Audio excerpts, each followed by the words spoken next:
Hi, പുതിയൊരു വീഡിയോയിലോട്ട് സ്വാഗതം. ഇന്ന് വന്നിരിക്കുന്നത് ആശകൾ 1000 റിവ്യൂലോട്ടാണ്. പടം കണ്ടിട്ട് ഇപ്പം അങ്ങോട്ട് വന്നതേ ഉള്ളൂ. എബ്രഹാം ഓസ്ലറിന് ശേഷം മലയാളത്തിലേക്ക് വീണ്ടും തിരിച്ചു വന്ന ജയറാമേട്ടനും കാളിദാസിനും ഉണ്ട് ഈ ഒരു പടത്തിൽ. Director R Prajith. എനിക്ക് ആകെ എടുത്ത് പറയേണ്ട ഒരു സിനിമ എന്ന് പറഞ്ഞാൽ വടക്കൻ സെൽഫി മാത്രമേ ഉള്ളൂ എൻ്റെ ഓർമ്മയിൽ. വേറെയും ചെയ്ത് കാണും. റൈറ്റർ ജൂഡ് ആൻ്റണി ജോസഫും അരവിന്ദ് രാജേന്ദ്രനും കൂടി ചേർന്നാണ് ഈ ഒരു പടത്തിൻ്റെ റൈറ്റിങ്. എടുത്ത് പറയുകയാണെങ്കിൽ ബോറ് റൈറ്റിങ്. ബാക്കി കാര്യങ്ങൾ പറയാം. ഈ ഒരു പടവും സിനിമയ്ക്കകത്തുള്ളൊരു സിനിമയായിട്ടാണ് ഇവർ ഉദ്ദേശിച്ചിരിക്കുന്നത്. പക്ഷേ ഇത് എടുത്തു വന്നപ്പോൾ ഇത് എങ്ങും തൊടാതെ ആയിപ്പോയി. കാരണം ഇതിനകത്ത് കാസ്റ്റിംഗ് ഒക്കെ എനിക്ക് നല്ല രീതിയിൽ ഇഷ്ടമായി. കാരണം ഇതിനകത്ത് ആശാ ശരത്താണ് ജയറാമേട്ടൻ്റെ വൈഫായിട്ട് വന്നിരിക്കുന്നത്. കാളിദാസൻ ജയറാം, അതായത് എൻ്റെ വീട് അപ്പൂൻ്റെന് ശേഷം ഇവർ രണ്ടുപേരും കൂടെ ഒന്നിക്കുന്ന പടം കൂടിയാണെന്ന് തോന്നുന്നു. ഈ കാളിദാസൻ്റെ അവസാനം കണ്ട സിനിമ എനിക്ക് തോന്നുന്നു കരിക്കിനകത്ത് ജോർജ് ഉണ്ടല്ലോ, അതായത് അനുക്കെ അനിയൻ, പുള്ളിയായിട്ടൊരു പടം ചെയ്തിട്ടുണ്ടായിരുന്നല്ലോ ഇതിന് മുമ്പ്. അതാണെന്ന് തോന്നുന്നു ഞാൻ അവസാനമായിട്ട് കണ്ടത്. അത് വേറെ കാളിദാസൻ ഉണ്ടായിട്ട് മാത്രമല്ല, അതിനകത്ത് ആ അനുക്കെ അനിയൻ ജോർജ് ഉണ്ടായതുകൊണ്ട് ഞാൻ ആ പടം ഒന്ന് കണ്ടു തീർത്തിട്ടുണ്ടായിരുന്നു. പിന്നെ ഒരു ലക്കി സിംഗ് എന്തോ ഒരു സിംഗായിട്ട് പുള്ളി ചെയ്തിട്ടുണ്ടായിരുന്നു. അതിന് ശേഷം പുള്ളി ഈ സിനിമയാണ് ഞാൻ കാണുന്നത്. കണ്ടു കഴിഞ്ഞിട്ട് തോന്നിയെന്ന് പറഞ്ഞാൽ പുള്ളിക്ക് ഒരു ഇമ്പ്രൂവ്മെൻ്റ് ഒന്നുമില്ല. ആ ഒരു ആക്ടിങ് തന്നെ. പുള്ളിക്ക് ആ ഒരു എക്സ്പ്രഷൻ ഒന്നും അങ്ങോട്ട് മെനയാവുന്നില്ലെന്ന് പറയുന്നതിലോട്ട് ഒന്നും അങ്ങോട്ട് സെറ്റാവുന്നില്ല പുള്ളിക്ക്. അത് തന്നെയാണ് എനിക്ക് പറയാനുള്ളത്. ജയറാമേട്ടൻ കൊടുത്ത റോള് ജയറാമേട്ടൻ നല്ലോണം ചെയ്തിട്ടുണ്ട്. പക്ഷേ ഈ ഒരു റൈറ്റിങ്ങിൽ വളരെ മോശമാണ്. പ്രത്യേകിച്ച് ജയറാമേട്ടൻ്റെ ഡയലോഗ് ഡെലിവറി ഉണ്ട്.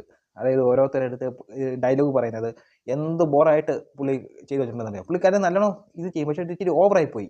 ചില സീനിലൊക്കെ ആണെങ്കിൽ നമുക്ക് ആക്ഷൻ കട്ട് അതിനകത്ത് പറഞ്ഞ് ചെയ്യിപ്പിക്കുന്നതിന് കൂട്ടാണ് എനിക്ക് ചില സീനുകൾ തോന്നിയിട്ടുള്ളത്. മറ്റൊരു റോള് ചെയ്തിട്ടുണ്ട് അഖിൽ NRD. നിങ്ങൾ കണ്ടു കാണും. ഏറ്റവും വലിയൊരു യൂട്യൂബർ ആയിട്ടുള്ള ഒരു വീഡിയോ ഒക്കെ ചെയ്യുന്ന ഒരാളാണ് അഖിൽ NRD. പുള്ളിക്കാരൻ്റെ വീഡിയോ മൊത്തം വളുപ്പാണ്. എനിക്ക് ഇഷ്ടപ്പെട്ടിട്ടുള്ള അതിനകത്ത് അപൂർവം വീഡിയോകൾ മാത്രമേ ഉള്ളൂ.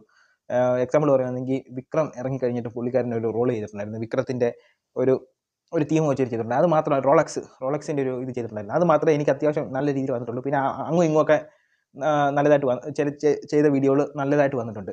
കൂടുതലും വെറുപ്പിക്കുന്നതെന്ന് പറഞ്ഞാൽ ഇതിനകത്ത് ലേഡീസ് ക്യാരക്ടർ ആണുങ്ങൾ തന്നെ ചെയ്താണ് ഇവരുടെ വീഡിയോ ചെയ്യുന്നത്. ഒരുമാതിരി വല്ലാതെ. അത് തന്നെയാണ് ഇവരുടെ വീഡിയോ എത്ര വളുപ്പാവാനും കാരണം.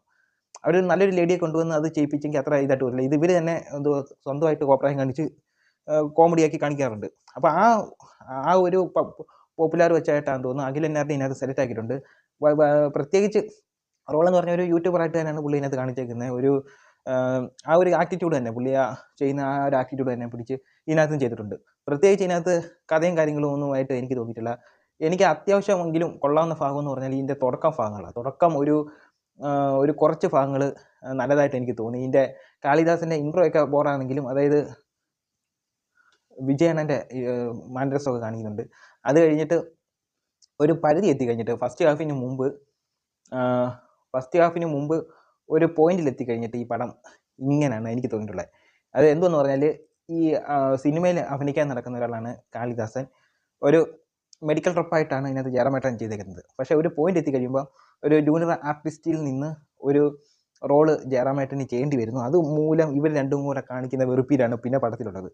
അതായത് അച്ഛനും മോനും കൂടി നടന്ന് വെറുപ്പീര് എന്തൊക്കെ വെറുപ്പീരാണ് കാണിച്ചു വെച്ചേക്കുന്നത് അറിയോ. പിന്നെ ഏറ്റവും വലിയ വെറുപ്പീര് എന്ന് പറഞ്ഞാൽ ഇപ്പം ഷറഫുദ്ദീൻ ഇന്നത്തെ ഒരു റോള് ചെയ്തിട്ടുണ്ട്. ഒരു ആക്ടറായിട്ടാണ്, സുജിത്ത് എന്ന് പറയുന്ന ഒരു ആക്ടറായിട്ടാണ് തന്നെയാണ് പുള്ളി ചെയ്തേക്കുന്നത്. ആ ഷറഫുദ്ദീൻ എന്ന് പറഞ്ഞാൽ ഇപ്പം ഈ ഒരു സമയത്ത് ഒരു ജനപ്രിയ നായകൻ എന്നുള്ള രീതിയിൽ പുള്ളി വളർന്ന് എന്നിട്ടും പുള്ളി കാണിച്ചു വെച്ചേക്കുന്ന കോപ്രായം എന്തുവാണെന്ന് ആലോചിച്ച് നോക്ക്. ഈ റോളൊക്കെ പുള്ളി എടുക്കേണ്ട ഒരാവശ്യമില്ലെന്ന് എനിക്ക് തോന്നിയിട്ടുള്ളത്. ഈ ഷറഫുദ്ദീൻ ചെയ്യേണ്ട ഒരു റോള് ഒരു രീതിയിലുള്ള ഒരു റോളല്ലെന്നാണ് എനിക്ക് തോന്നിയിട്ടുള്ളത്. അതൊക്കെ മിസ്കാസ്റ്റ് ആയിട്ടാണ് എനിക്ക് തോന്നിയിട്ടുള്ളത്. പിന്നെ ജയറാമേട്ടനെ ഒരു പോയിന്റ് എത്തിക്കഴിഞ്ഞാൽ കോമാളി ആയിട്ടാണ് കാണിച്ചേക്കുക. ഈ പടം ഒന്നും ഷൂട്ട് ചെയ്തിട്ട് ഇവരാരും ഒന്നും കണ്ടില്ലെന്ന് തോന്നുന്നു. എനിക്ക് കണ്ടിട്ട് തോന്നിയെന്ന് പറഞ്ഞാൽ ആശകൾ 1000 എന്നാണ് ഈ ഒരു പടത്തിൻ്റെ പേര്. ഈ സിനിമ കാണുന്നതിന് മുമ്പ് ഒരാശകൾ ഉണ്ടായിരുന്നു. പക്ഷേ സിനിമ ഇറങ്ങിക്കഴിഞ്ഞിട്ടും ആ ആശകൾ തന്നെ അടുത്ത പടത്തിന് വേണ്ടി ജയറാമേട്ടൻ്റെ അടുത്ത പടത്തിൽ ആ ആശകൾ തീരുമെന്നാണ് എനിക്ക് തോന്നിയിട്ടുള്ളത്. ഒരു രീതിയിലും എനിക്ക് ഇഷ്ടമാവാത്തൊരു പടം കൂടിയാണ്. അതായത് ഇതിനു മുമ്പ് ഞാനൊരു അനോമി എന്ന് പറഞ്ഞൊരു പടത്തിൻ്റെ റിവ്യൂ ഇതിന് മുമ്പ് ഇട്ടിട്ടുണ്ടായിരുന്നു. അതിനെക്കാട്ടിലും ബെറ്ററുണ്ട്. പക്ഷേ എങ്കിലും ബെറ്റർ എന്ന് പറഞ്ഞാൽ ഇതിൻ്റെ റൈറ്റിങ്ങും ഡയലോഗ് ഡെലിവറി എല്ലാം കൂടി മാറ്റണം. എല്ലാം മാറ്റണം. എല്ലാം മാറ്റിയെങ്കിൽ ഈ ഒരു പടം കുറച്ച് നല്ലതായേനെ. ഒരു നിരുത്സാഹപ്പെടുത്തിയൊരു പടം. ആശകൾ 1000. അപ്പോൾ ഇത്രയേ ഉള്ളൂ. അടുത്തൊരു വീഡിയോ ആയിട്ട് വരുന്നത് വരെ. ബൈ.